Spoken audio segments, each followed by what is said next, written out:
రాష్ట్రంలో అతిపెద్ద గిరిజన పండుగ మేడారం సమ్మక్క సారక్క జాతర. అమ్మవారిని దర్శించుకునేందుకు భక్తులు భారీగా తరలి వెళ్తారు. మేడారంలో లాగే హైదరాబాద్ బోయిగూడలో సమ్మక్క సారలమ్మ ఆలయంలో పూజలు జరుగుతున్నాయి. భక్తులు మొక్కులు తీర్చుకుంటున్నారు. మరింత సమాచారం మౌనిక అందిస్తుంది. 2 నెలలకు ఒకసారి జరిగే ఆదివాసుల పెద్ద పండుగ సమ్మక్క సారలమ్మ జాతర.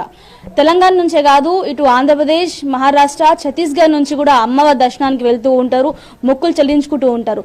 కోరుకున్న కోరిక ప్రతిది కూడా తీరుతున్న నమ్మకం భక్తుల్లో ఉంటుంది. ఇక అందుకే ఎంత కష్టమైనా సరే అందరూ కలిసి కూడా మేడారంకి వెళ్తూ ఉంటారు. ఇంకా అంత దూరం ప్రయాణించలేని వాళ్ళందరికీ కోసం కూడా బోయిగూడలోని సమ్మక్క సారలమ్మ ఆలయంలో కూడా మేడారంలో ఏ విధంగా అయితే పూజా కార్యక్రమాలు జరుగుతూ ఉంటాయో సేమ్ యాస్టిస్ అవే పూజా కార్యక్రమాలు అవే రోజుల్లో కూడా నిర్వహిస్తూ ఉంటారు. మరి ఈ ఆలయ చరిత్ర ఏంటి, బోయిగూడలో సమ్మక్క సారలమ్మల చరిత్ర ఏంటి, దాంతో పాటు భక్తులు ఎలా నమ్ముతుంటారో తెలుసుకుందాం. ప్రజెంట్ మనతో పాటు అయితే ఈ ఆలయం చెందిన వాళ్ళు ఉన్నారు, వారితో మాట్లాడదాం.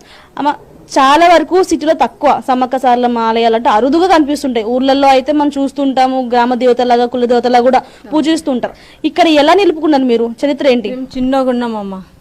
అత్తమ్మ వాళ్ళకు ఆరోగ్యం బాగాలేకుండే అనుకున్న పనులు కావాలని ఒకరు మా అత్తమ్మకి మా నాయనమ్మకి ఇట్లా మా నాయనమ్మకు తెలిసి ఒళ్ళు పడుతుండే.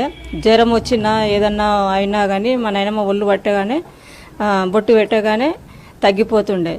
ఇక అమ్మవారిని నిలుపుకోవాలా ఇట్లా ఉంది అని చెప్పగానే అప్పుడు 30 రూపాయల మేకను తీసుకొని వచ్చి మంచిగా పుట్ట బంగారం తీసుకొని వచ్చి నిలబెట్టిండ్రు అమ్మవార్లని. అప్పుడు నిలబెట్టిండ్రు. ఇక అప్పటి నుండి మంచిగా అయినరు.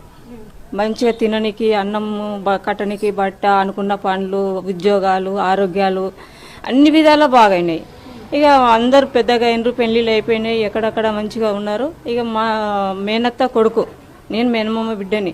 ఇంకా చిన్నగున్నప్పటి నుండి వస్తుండే పోతుంటే మేము కూడా ఇక అప్పటి నుండి ఇప్పటిదాకా మేము మా అత్తమ్మ చేస్తుండే. అత్తమ్మ ఉన్నప్పుడు ఇక అత్తమ్మ చనిపోయింది. అత్తమ్మ చనిపోయినాక ఇక మేము చేస్తున్నాము. ఇక అమ్మవార్లకు ఎట్లా చేస్తారు, అక్కడ సారలమ్మ వచ్చేటప్పుడు ఎట్లా చేస్తారు, సమ్మక్కకు వచ్చేటప్పుడు ఎట్లా చేస్తారు, మేము కూడా అట్లనే చేస్తాం. ఫస్ట్ మంచిగా ఒడి బియ్యాలు, కొత్త చీరలు, బంగారం, నైవేద్యము, పసుపు, కుంకుమ, ఆమెకు కావాల్సినవన్నీ తీసుకొచ్చి పెడతాము. మంచిగా పండ్లు, కొబ్బరికాయలు ఇట్లా తీసుకొచ్చి పూజ చేస్తాము. ఇంకా చేసినాక ఇక భక్తులు వస్తూనే ఉంటారు. ఒడి బియ్యాలు పోస్తారు, కోళ్ళను కోస్తారు. ఫస్ట్ పూజ అయితే మేమే చేస్తాం. ఫస్ట్ చేసినాక ఇక భక్తులు వస్తూనే ఉంటారు, కోస్తూనే ఉంటారు. ఇక సాయంత్రం 12 అవుతుంది, 1 గంట అవుతుంది, వస్తూనే ఉంటారు.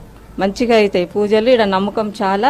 ఇక్కడ ఏంటంటే ఫస్ట్ వాళ్ళ కోరికలు ఎట్లయితే ముడుపు ద్వారా ఇక్కడ కడతారనమాట.